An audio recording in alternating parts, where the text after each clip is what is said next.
How can we make the world better? By making ourselves better. The Dr. Joe Show explores how you can make positive personal change by using his groundbreaking and highly effective I Am approach to understand who we are and why we do what we do. Your small changes can have big effects. Join us now for the Dr. Joe Show with Mark Stiles of Stiles Law, Thomas McCoy, and your host, Dr. Joe Schrand. Ladies and gentlemen, welcome to the Dr. Joe Show. Dang. Nicely done, Mark. How are you? We missed you last week. Yeah. How have you been? Yeah, been well. Driving through, making things happen. So, Dr. Joe, I have a question for you. I know the Outsmarting Anger book is doing extremely well. Congratulations to you on that. But I understand you're close on the next book. Tell us about that a little bit. Yeah, so thanks, Mark. So the next book is going to be a collection of stories. These are people that I've had the chance of working with over the years. And they have remarkable stories. But then after I tell the story, I do an I am perspective. So we spend so much time looking at people as disordered, as having an illness, as having a diagnosis. And the I am is saying, let's move away from that, because these people are doing the best they can in their world. Given their 4 domains, we're responding the best we can. So we reframe what's going on, looking at the I am in that way. But for instance, one of the stories is about a man who had obsessive compulsive. And the I am perspective is about free will. Because one of the great criticisms about the I am when I was first developing it was, well, if we're always doing the best we can, what happens to free will? And the idea is you always have choices. As a matter of fact, you have more choices when you really understand the I am, because you become aware of what you're doing and how you're being influenced by things. Or for instance, there's a story on a woman who's been horribly abused as a child, and how her life became a life where she was so distressed, she didn't even think she could love her own child. And of course she does.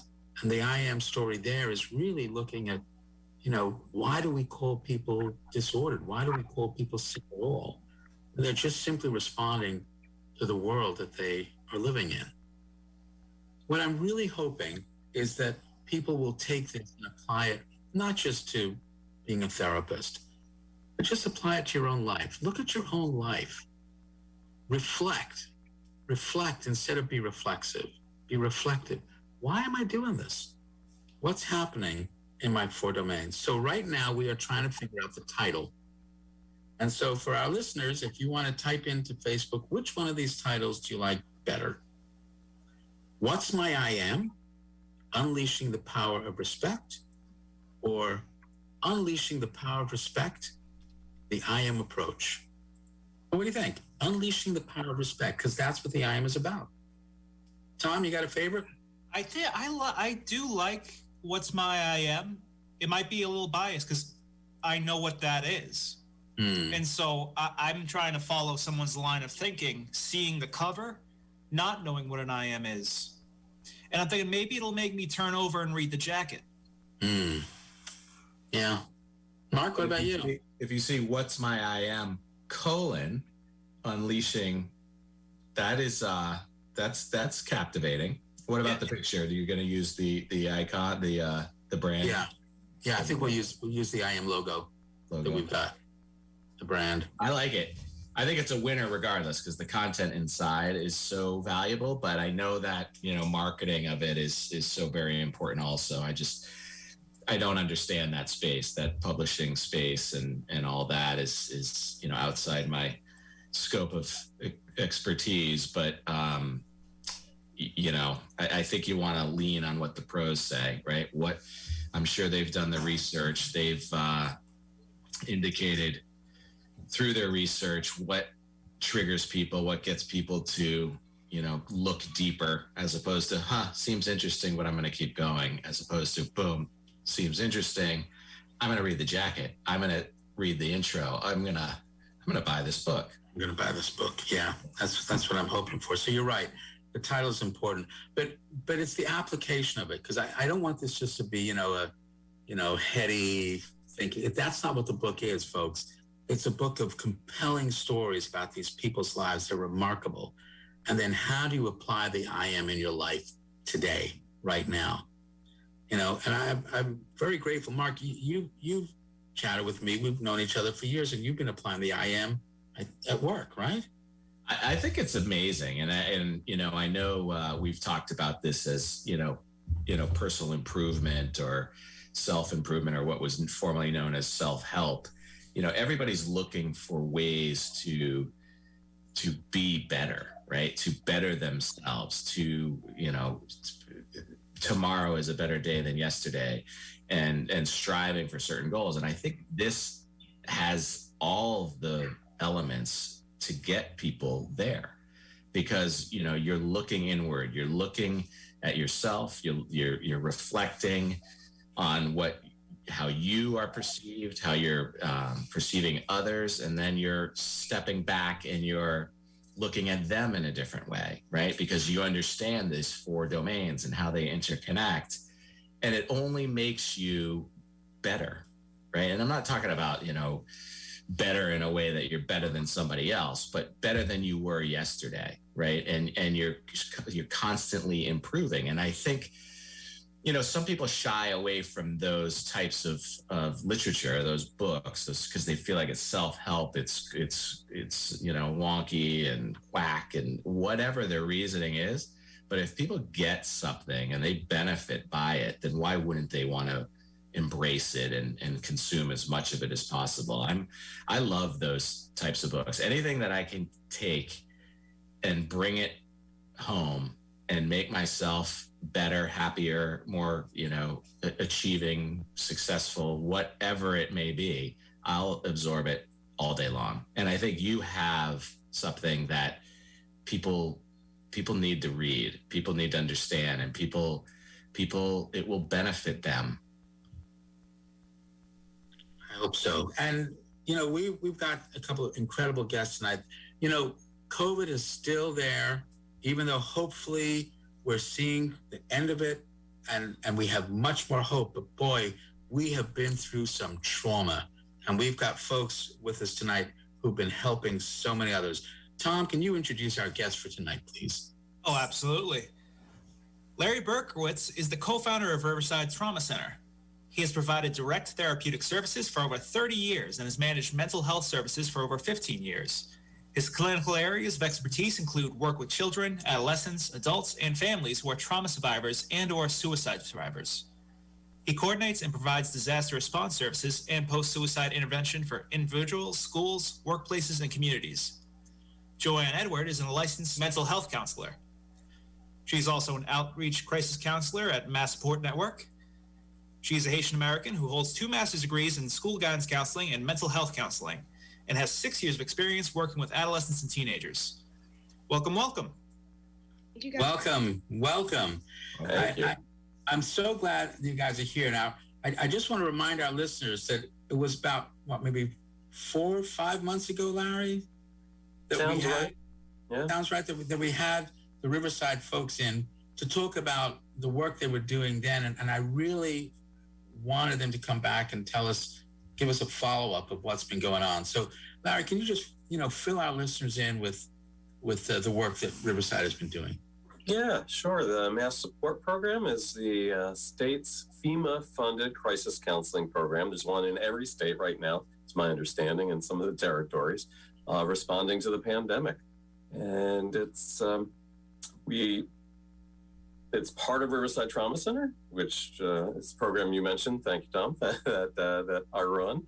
And we've actually been able to hire up to about 45 people, I think, Joanne, who are on 6 teams around the state. We're helping to reach out to people, trying to help support them in dealing with all the incredible range of things that come up. You may remember, Dr. Joe, last time we talked, that the program is initially designed to help people after a hurricane, after a tornado, a flood or something. So the idea is we go out and knock on people's doors and greet them and ask how they're doing and what we can do. Well, we couldn't do that during the pandemic, right? So we've had to find other ways to do that. And you may recall we've been talking about finding ways to use social media and Zoom and Facebook and all the kinds of things we're doing here right now as ways of reaching out and connecting with people. So there's been a lot of that going on. We've been highly successful at reaching, actually, in terms of impressions on social media, we've had over 1 million in the last few months. Twitter chats and town hall meetings. And so we actually thought we could tell you a little bit more about how some of those are going. Yeah, absolutely. Great. Let me jump in then. Great.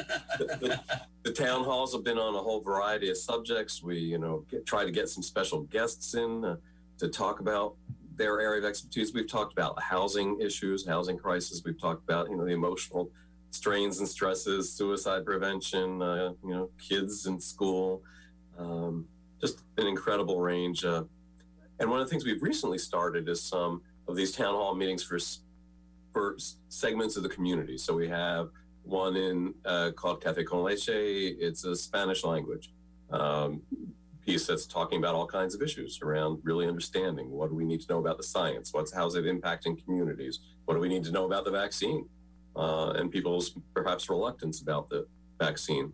One of the newer town hall meetings that we've started is called Soul Food, and that's something that Joanne has been involved in. Actually, Joanne, let me ask you to talk about this what feels like a really successful effort. Soul Food was created because we just wanted to have a space for Black and Brown people so we can discuss mental health and how mental health has affected us during COVID times. So the actual title is Soul Food for the Black Mind, so validating Black pain and addressing mental health issues in the Black community. So we had our first event back in March where we kind of did an overview. So we touched upon stress during the pandemic for people of color, and the psychological stress of racism and how it affects us, because we know, because of George Floyd during the pandemic, and now all these killings of unarmed Black people, just to have those discussions. Then we talked about racism and mental health. Then we discussed African immigrants during the pandemic and how that has affected that community.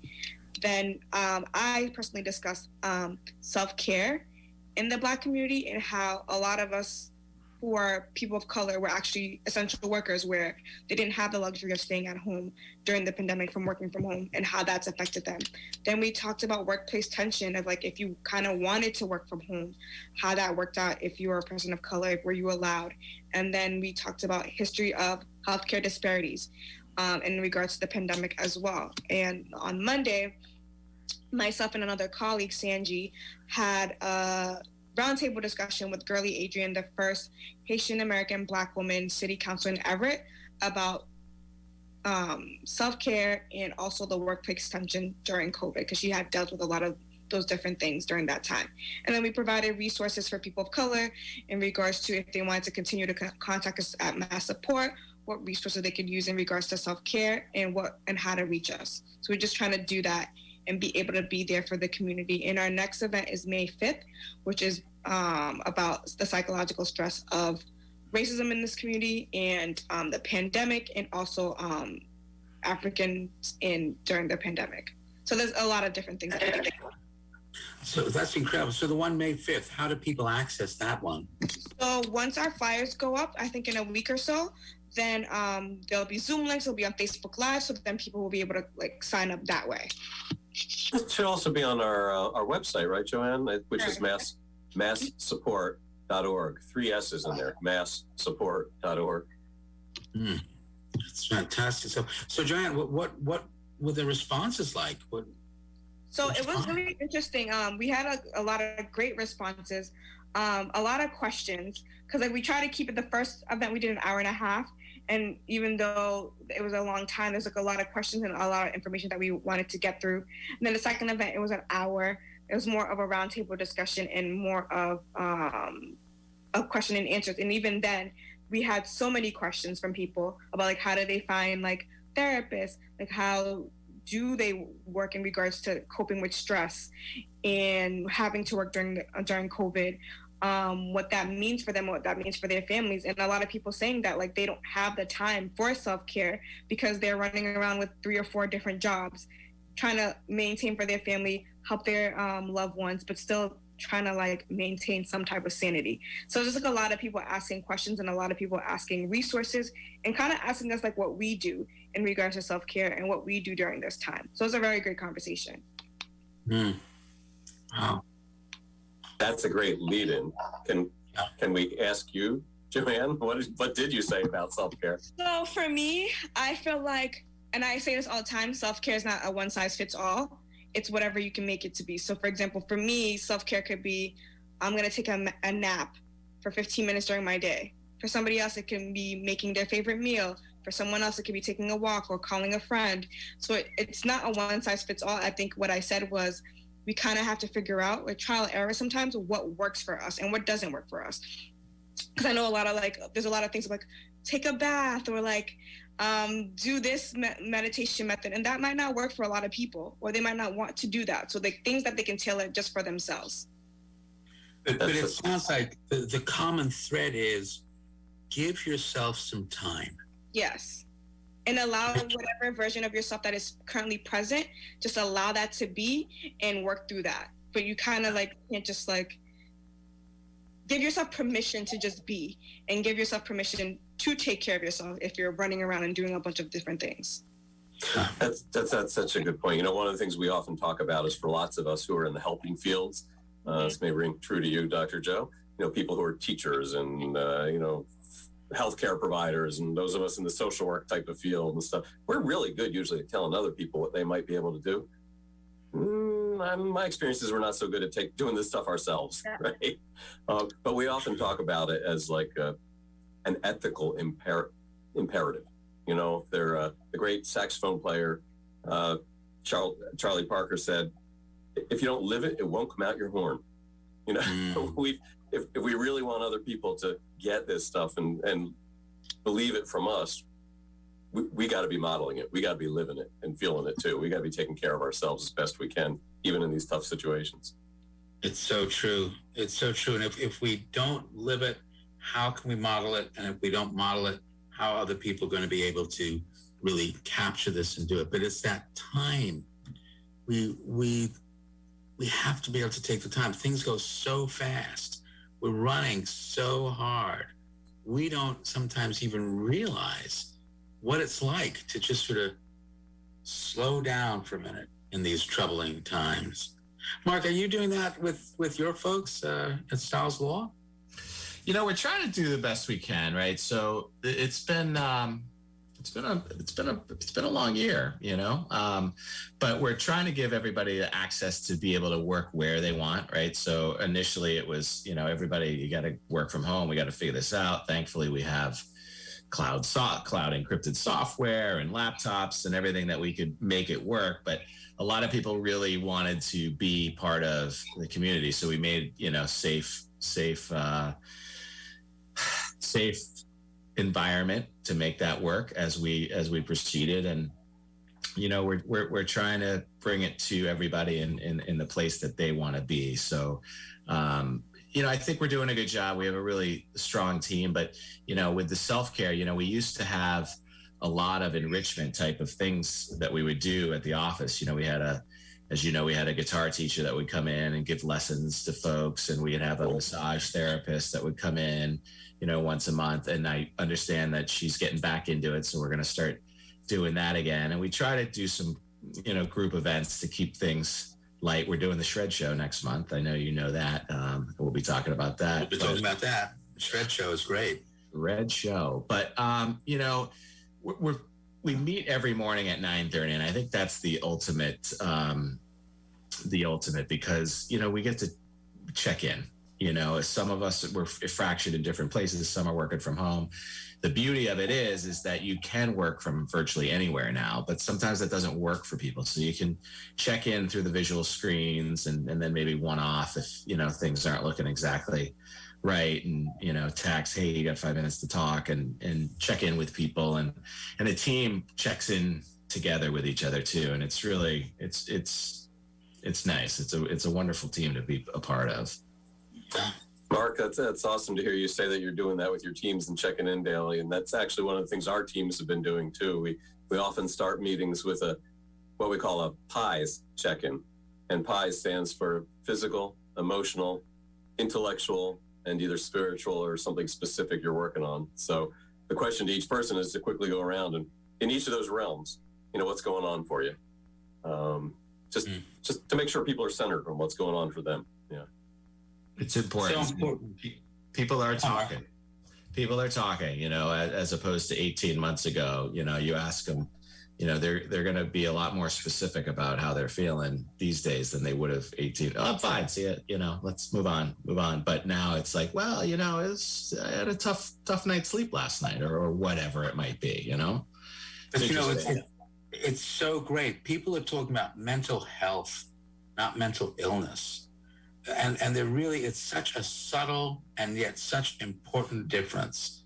Mental health is becoming something that we can all appreciate, without that stigma of mental illness, So it's fascinating. John, I'm just wondering, you're doing this for Riverside, but you have another job as well, working with other folks.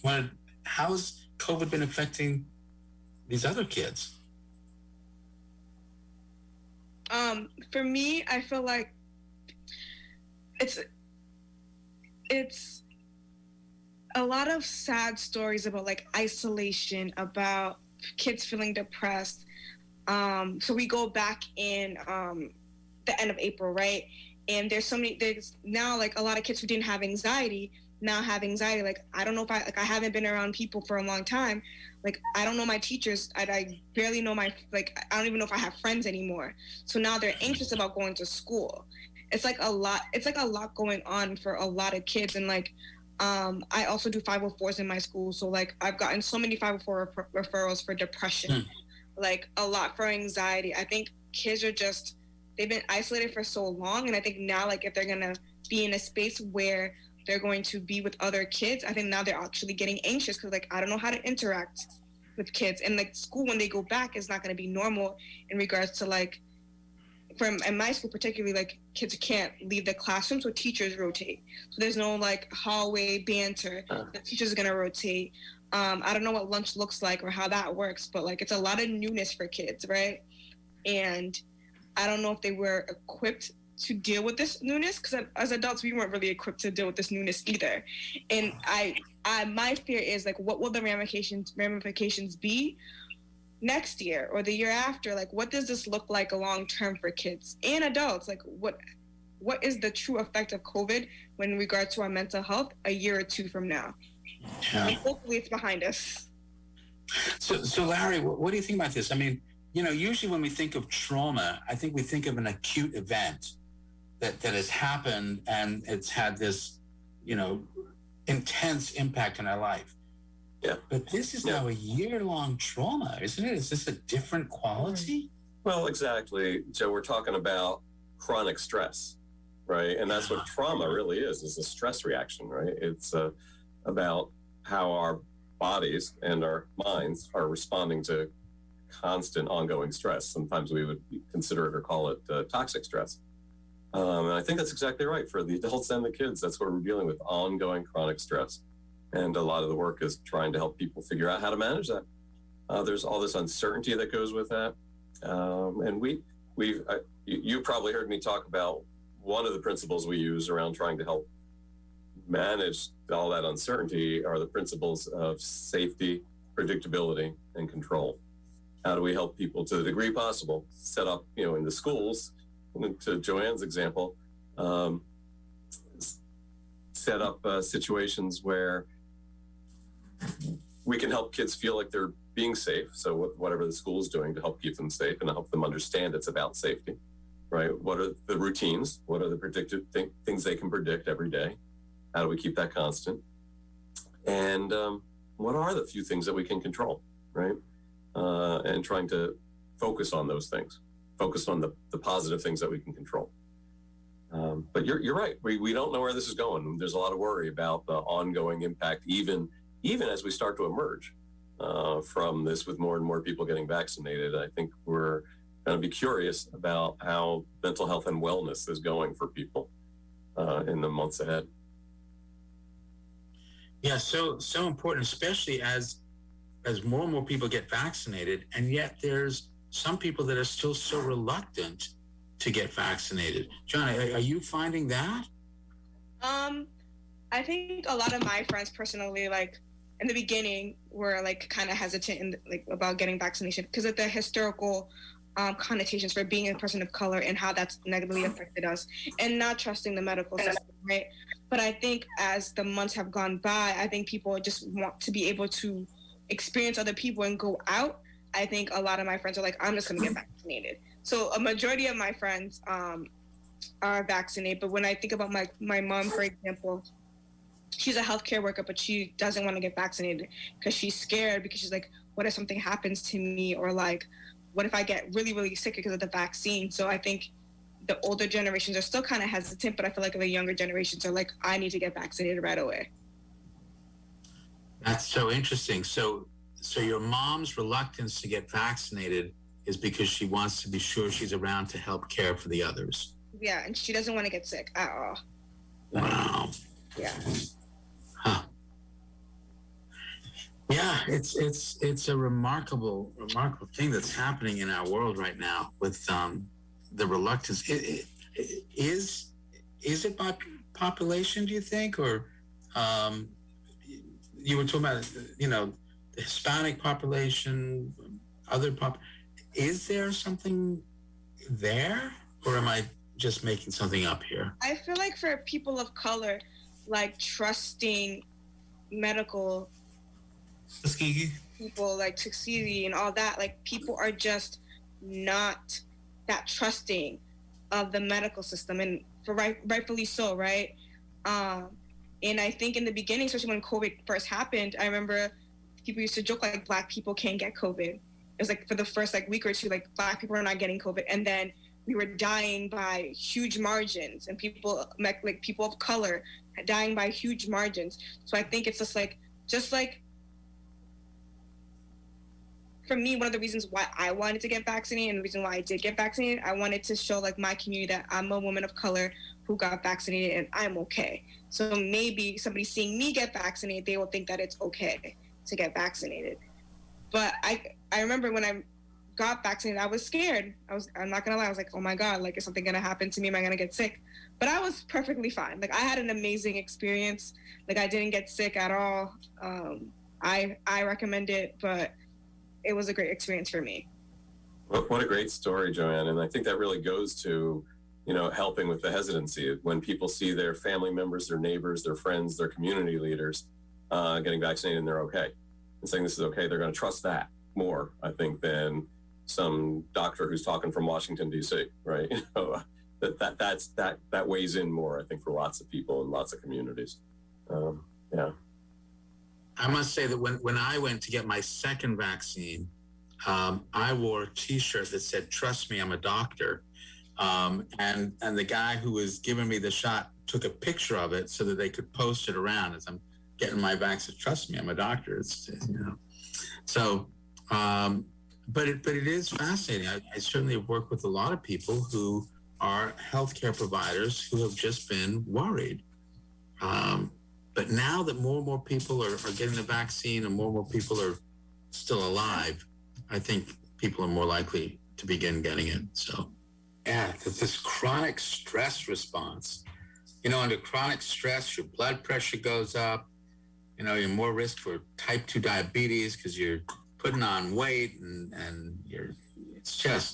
I actually wrote a book on it. That was my first book. It was called Manage Your Stress. And one of the things that in that book spoke about was one of the best ways to manage your stress is to help somebody else manage theirs, because then you become a benefactor, and benefactors are highly valued, and that alone just decreases our sense of stress. I'm not going to be kicked out of my protective group. I'm going to be able to help other people. And that is really part of what the two of you have been doing. You have been helping so many people. But what's been some of the bigger stressors for you guys? Don't mean to get all shrinky and personal, but there we are. It's the Dr. Joe Show, exploring who we are and why we do what we do. All right, what about you? What have been some of the stressors that you experienced during COVID? How much time do we have, Joe? I feel too. Yeah, I mean, there's a long list of them, and every day I remind myself of the things that I'm grateful for. I'm lucky enough to be able to work from home most days, although I'm starting to get back to the office. I've, been able to work and get a, paycheck. I've stayed healthy and my family has stayed healthy. There's a long list. And there's also a long list of things that are causing me stress.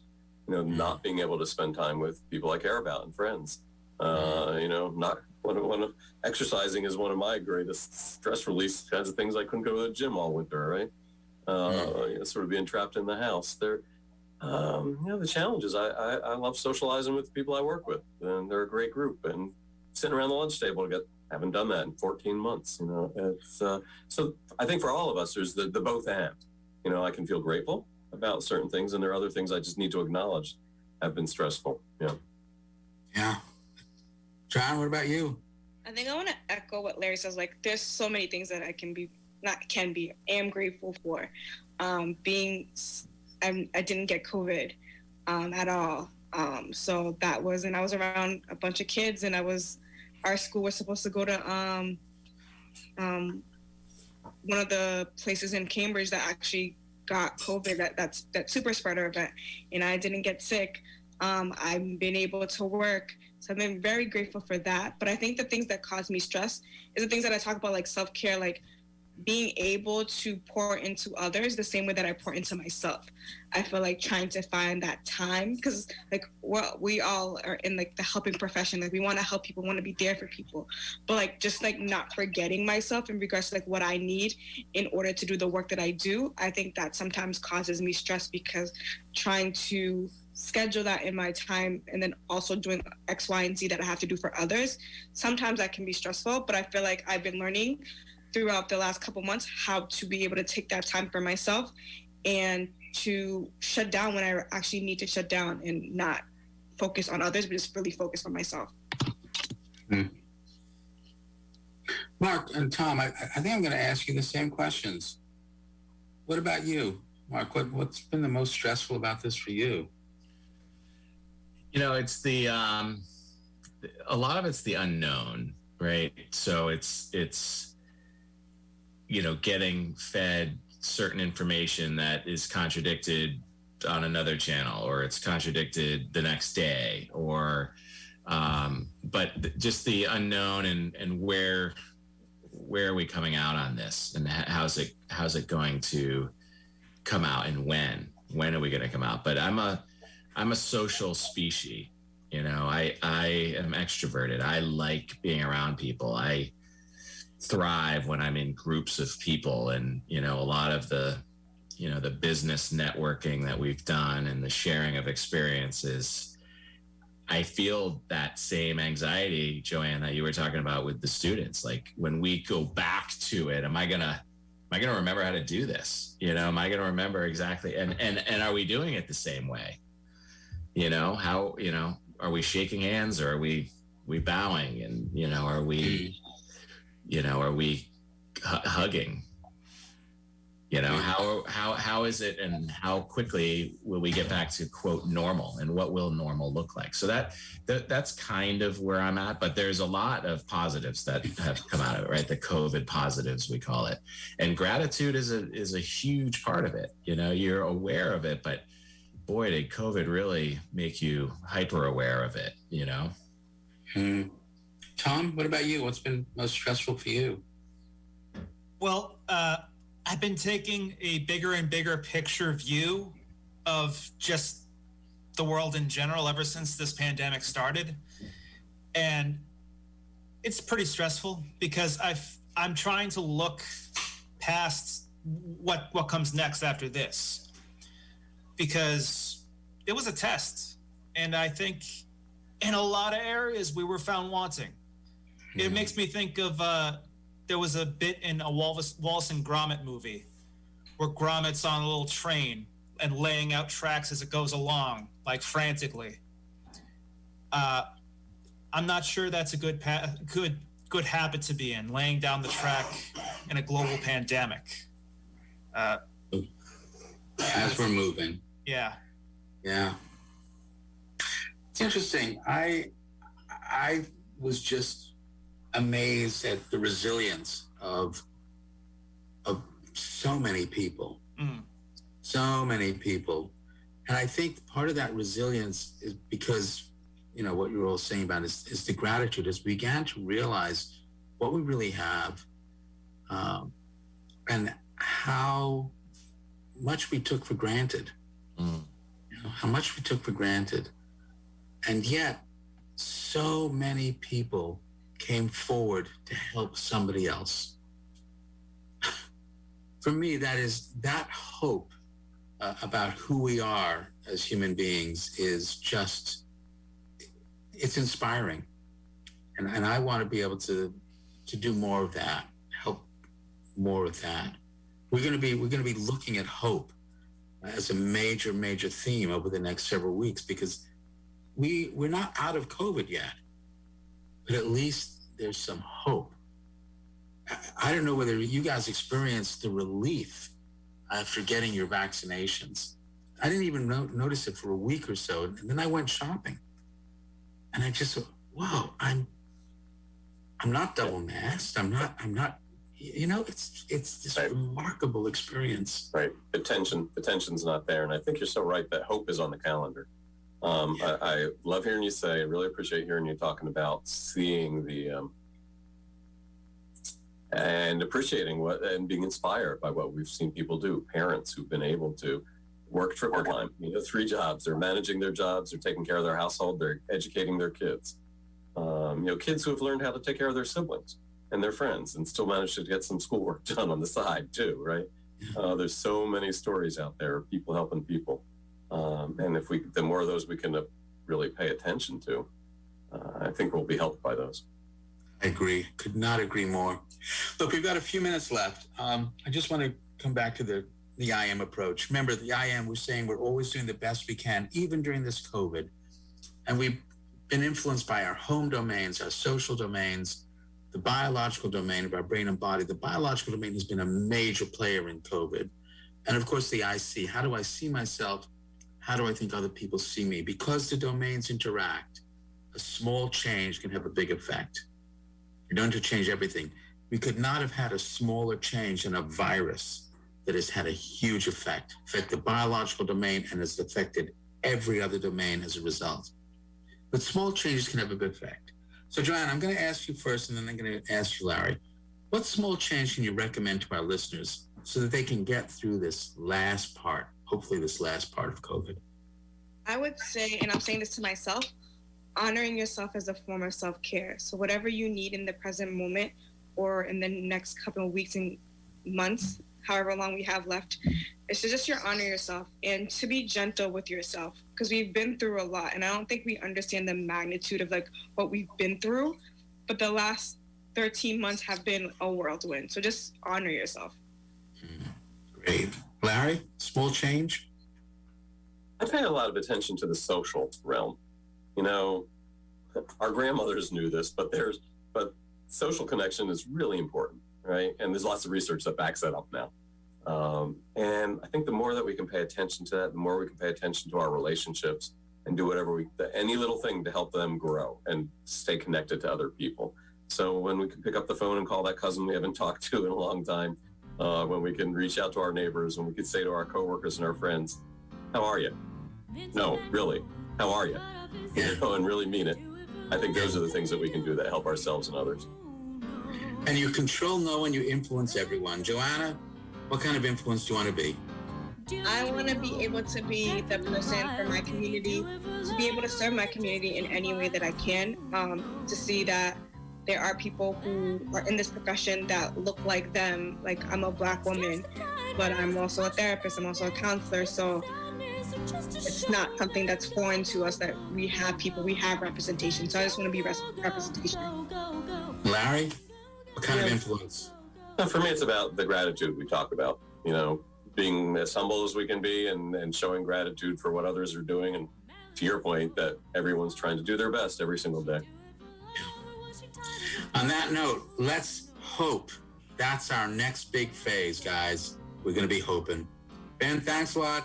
Mark, Tom, we'll see you next week. Larry and Joanna, thank you so much for being here. No, thank you for the opportunity. Bye, everyone, from the Dr. Joe Show.